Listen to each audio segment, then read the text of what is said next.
Hello, some more thoughts from Lessons from the Grocery Store. And it's getting more and more fun to go to the grocery store nowadays. It used to be I could have a lot of fun for maybe $10 a bag. Now I'm good to get out of the store with maybe $25 a bag, if that. I was shopping the other day. We'd been gone for a long time. And it's just the two of us now. A lot different when the kids were younger. And we had no food in the house. And we had a lot of meat because we butchered, but we didn't have any other food. So I am stacking up on a lot of things, and I'm watching, the amount go up and up and up. And there was a couple behind me, older couple, which I have to kind of watch what I say now because I am one of the older couple phrases in our world. And I watched them. They had 4 things in their cart, and they were watching me. And when the gal told me what the final amount was, I kind of looked back at them, and their eyes are big, and I said, "Boy, I had a lot of fun today." And he said, "Yeah, it's getting more and more expensive to have more fun." But grocery shopping is what it is. It's an honor to have the money to buy groceries. But that's not my point. My point today is where do you leave your grocery shopping cart? Now, back in the day, my mother used to go to Bonanza. And Bonanza had these, we called them low boys. I don't know what they were. They're these great big huge low carts. They aren't grocery carts. And you had little boxes you put in them, and then you had grease black markers that you marked the prices on all your food. And it was a warehouse. And only one of us kids went at a time. She learned a long time ago that you don't take 2 kids. And there was 4 of us growing up at the same time. And so we thought it was an honor to mark the cans. And so if it was 8 cents on the can, yeah, I know, this is back in the 60s. I'd write an 8, and you always put the dot there. And if it was 10 cents a can, you put a dot and then 10. And we just thought that was the coolest thing to go shopping. Nowadays, they have carts they have medium-sized carts for if you're going for a few groceries. They have these great big huge things like Costco has.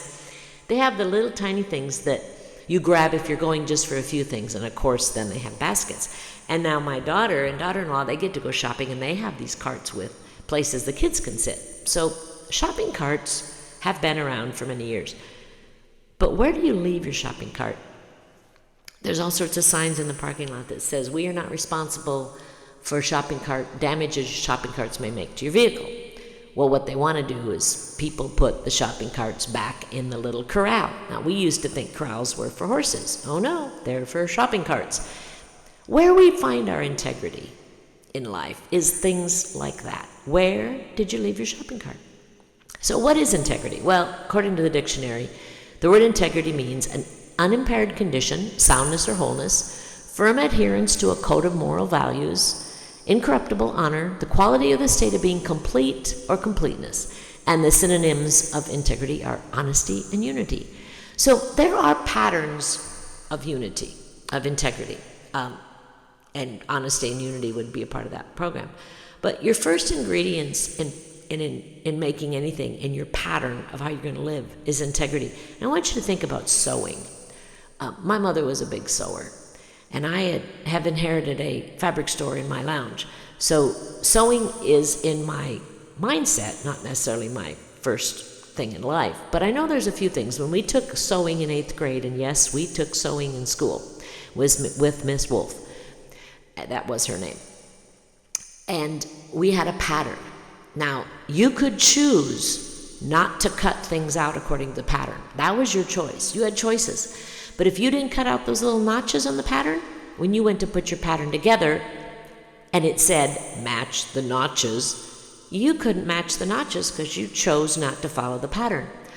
Or if it said to sew seam A and B together, or sew both A's together, and you sewed seam A and C together, it wasn't according to the pattern. So it's kind of important to follow a pattern when there's a pattern. And with integrity, we establish a pattern of what is important. Proverbs 28:6 says, "Better is the poor who walks in his integrity than one persevere in his ways, though he be rich."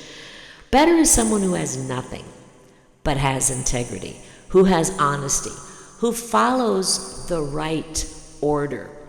So why is it important to have integrity? And basically, what is integrity? Well, integrity kind of boils down to 3 things I'm going to pull out of my hat here. Number 1, it's doing the right thing when it isn't going to be seen. That's integrity. And who is going to see you put your shopping cart back in the shopping corral? Well, Some days there's nobody in the parking lot. They're not going to see it.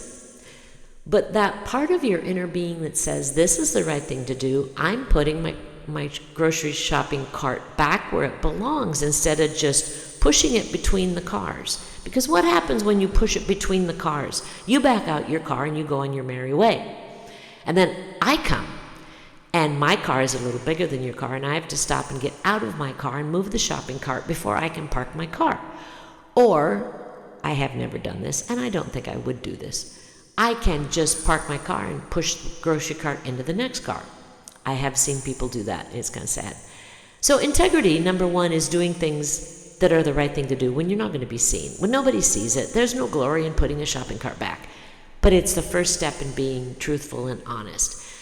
The second thing is integrity means you're doing something and there's not a reward. There is absolutely no reward for putting your shopping cart back. Unless you're at Aldi's or another grocery store that charges you a quarter and you get your quarter back when you put your cart back. Now, I've also seen people at these grocery stores that wait for somebody else and say, here, you can have mine, and they give them their cart so they don't have to push it all the way back because a quarter isn't important to them. But when you do things with integrity and there's no reward, it's because you're doing it with integrity. It's not the reward, it's not who sees you, it's because it's the right thing to do. But the other thing is, integrity, if we're going to follow a pattern of integrity in our lives, we're doing things without our present situation in mind, but eternity. I'm not going to merit a lot of excitement by putting my grocery cart back. We've all determined that one. There's no glory in it, especially when it's 20 below zero in Minnesota and the wind is blowing. There is no glory in putting your grocery cart back. Here, now. But think about eternity. And our eternity is not conditional on whether we put our grocery cart back, but it tells a lot about us. And when we live to glorify God, it's the little things like grocery carts that matter, because that tells about who we are. If I want to have a witness of being a person with honesty and I can be counted on my word, that grocery cart is pretty insignificant in some ways, and it's huge in other ways. God just wants us to do the right thing when we're not being seen, to do the right thing when there's no reward waiting for us, and to do the right thing because it's not about here and now, it's about our witness and our legacy and our glorifying our Father who's in heaven. It's not about today. And no, it's really not going to make a big difference, but there's times when I do sometimes jump on the bottom of the, when you're pushing your cart and you can jump on the bottom and you can glide down I do that. It's still fun at 60-some years old. And I haven't fallen off yet, so I'm okay. But there's just some kind of fun of taking that back and slam it in that corral and watch it clink, clink, clink, clink with the other carts. There's some weird feeling. Now, I'm probably crazy, but it's a feeling that goes, I've done the right thing. Nobody's going to see. Nobody knows. But Jesus knows, and he's going, yeah, if you're going to be living a life of integrity that returns your grocery cart, I'm not going to worry about you lying or stealing or treating other people poorly where people see it. Because when you've done things that are so minute and basically non-existent in life, that don't matter, then I know you'll do the things that matter with high standards of honesty and for the unity of people. So think about it. How often do you put your grocery cart back in the cart corral? Yeah, I know. Some of you are going, okay, going to start that. Why is it so hard to do something so simple? It's crazy. It's silly. It's a grocery cart, and it's a corral, and it's 30 feet away, and there's no reason why I can't push it back there. I just don't want to. Why is it important to have integrity in the small things? And we talked about that. Rather, I talked about that. Because the big things then will be second nature. And how do you handle people who don't have integrity? And I think that's probably the hardest thing, because I have often grabbed carts on my way into a store and pulled them into the store because other people didn't do it. And I will admit that I have some thoughts going through my mind that probably aren't the kindest about those kind of people. But I don't know their situation. Maybe they were handicapped.